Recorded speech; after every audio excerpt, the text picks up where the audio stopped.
Even if dreams can show us the future, this dream did not make sense.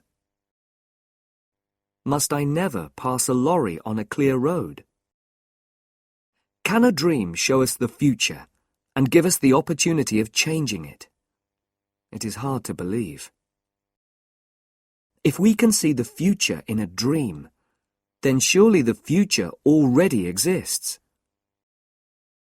If it does, then we are not free to act in the ways we wish to. We are not responsible for our own lives. Before I tell you the dream, I must explain a little about the context. It was the summer of 4 years ago, and I was driving my family back from Italy through the south of France. My son had not yet learned to drive, my daughter was too young, and my wife doesn't drive at all. I had been at the wheel for the best part of 3 weeks. Perhaps I was tired. Perhaps I could think of nothing except cars. We spent the night of the dream in a town called Tain-l'Hermitage. Now I'll tell you the dream. I was sitting in a big, powerful, cream-coloured car, and I was driving at high speed through the country. I was coming to a bend in the road, and in front of me, there was a very large lorry. My foot reached out towards the brake, but it could not find it. I looked down. There was no brake. Worse, my hands held empty air. There was no wheel for them to hold. There were no controls of any kind. Already, we were almost into the back of the lorry. I shouted in fear. Then I heard a calm voice coming from my left, and I turned my head. A stranger was sitting there. He was a cheerful man of about 40. He was wearing an expensive shirt, and on his head he had a red hat. I couldn't understand what he said. He spoke very quickly in French, and my own French is not very good. I didn't, in fact, care what he said. My eyes were on his clean, fat hands, which were holding the wheel. This car had its wheel on the left. He, not I, was in control. We drove safely round the bend. He turned the wheel slightly to place the car in the middle of the road. He was going to pass the lorry. The road stretched straight ahead. It was bright in the sunlight, and it was quite empty. Only one other person was in sight. A woman was sitting outside a small house with white walls, and this house was almost exactly ahead of us.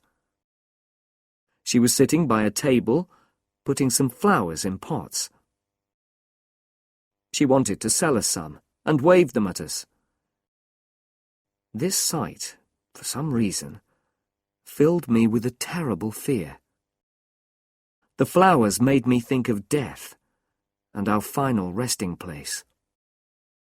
At this moment, we were level with the lorry, and ready to pass it. But then, the lorry began to turn away from the side of the road towards our car. It appeared that the driver was doing this on purpose. The stranger by my side shouted loudly and tried to move out of the way.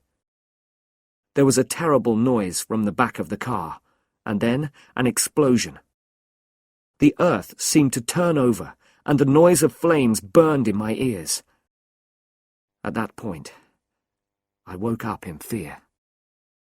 I was very worried by this dream, and could not sleep again. It seemed to have a message, and I wanted to explain it. Even if dreams can show us the future, this dream did not make sense. Must I never pass a lorry on a clear road? The road to Paris is always filled with very large lorries. Most of them come up from Marseille, and I always have to pass them when the road is clear. I can't drive slowly behind them forever. No, this was not the meaning of the dream. I thought about my driving during the last 3 weeks. I tried to remember all the lorries and all the small white houses. I thought of all the cars which were painted cream. I remembered nothing of any great interest. I had imagined that the road in the dream must be in France. It was long, empty, and straight. But then I remembered that we had passed the lorry on the right. So the dream was about a road in England. In England, all cars keep to the left. Immediately, I remembered something. 2 years before this, I was travelling in the north of England. An American and I were making some radio programs.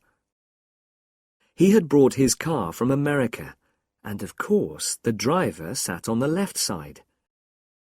The brakes and other controls were also on the left, but the colour of his car was not cream. The American was a careless driver, and often passed other cars against my advice. Remember that I was in a better position to see. I was sitting on the right. Once, just after Nottingham, he played chicken. You probably know about chicken. It is a game that is played on the roads. It is becoming more and more popular in America because long journeys are often very dull. You just move your car into the middle of the road and stay there. When another car appears, it comes towards you in the middle of the road. The driver who turns away is the chicken. Quite often, neither driver turns away. I expressed my displeasure at this game in language that the American could not fail to understand. We did not play it again, but it had probably left its mark on my mind. So then, when I was asleep, I experienced it all again in a dream. I also remembered something else while I was having breakfast. When we played chicken, it was an uncommonly windy day. We stopped at Chesterfield, and the American bought a hat. It was a black hat, not a red one, but in dreams details are not always exact. After this, I forgot about the dream until the afternoon. The big French lorries often play their own game. They stay in the middle of the road, and you can't pass them. You have to stay behind them.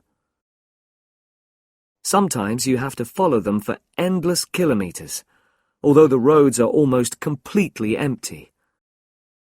This afternoon, we were following a large vehicle which was making terrible noises. When I blew my horn, the driver moved to the side of the road, but it was the wrong side. He was driving along on the left instead of keeping to the right. There was enough space on the right for me to pass him, but to do that would be wrong. So I just followed him for a few kilometres, and I told myself not to pass him. I considered the situation from every point of view. I could certainly turn my car more quickly than he could turn his lorry. It was a very big, heavy lorry. Could I perhaps pass him quickly on the right before he could do anything? If he turned to the right, though, he could easily kill us all. He probably wanted a bit of fun, but he might want an accident. If he killed us, nobody would say it was his fault. The law would be on his side. The road ahead was quite empty, and went on for many kilometres. I drove more slowly until some distance separated us. Then I increased my speed as much as I could. I drove towards that empty space beside the lorry. My car was moving at about 110 kilometers an hour. The front of my car was almost level with the back of the lorry. Then I saw something that knocked the breath out of my body. On the grass, beside the road, a woman was sitting outside a small white house with a table of flowers. For the first time in my life, I changed my mind while I was preparing to pass another vehicle. My foot went down hard on the brake. The car rocked from side to side. From behind me, I heard the sound of a horn. Another car was following us at a high speed. I knew its colour before I saw it. It was cream. I pressed hard on the brake and turned the wheel slightly. I was just able to move in behind the lorry without touching it. The other car passed us, and the driver blew his horn wildly. It reached the lorry, and then the lorry turned towards it. For a moment, I thought that the car was going to pass the lorry safely. It was moving very fast.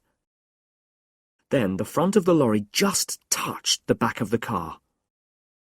It was only a light touch, but it knocked the car towards the side of the road and the woman at the table.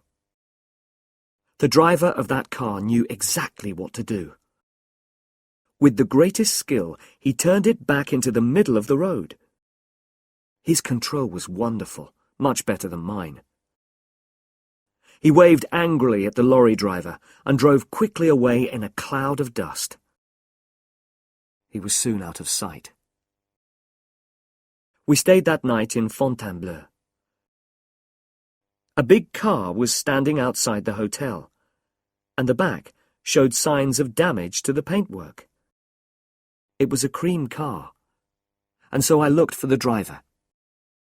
He was not wearing a red hat or an expensive shirt. He was a young man from Paris, not like the driver in my dream. He spoke good English, so I asked him if he would like the number of that lorry. I had noticed it, and I was happy to give it to him. But he only laughed. The law won't help you if you pass on the wrong side of the road. To him, the whole thing had been a game. It tests your skill, he said. If the car is powerful enough, you can do it. But you couldn't do it. Not in your car. I didn't tell him about my dream, my reason for not passing the lorry. There was no time. He was in a hurry and wanted to reach Paris quickly. It made me think, though. I don't really believe in dreams, of course, but some things saved us all from a terrible death. Thank you for watching. I hope you have enjoyed the reading and listening this story. If you like the video, please don't forget to like it. Subscribe, and here you can find more fascinating and exciting stories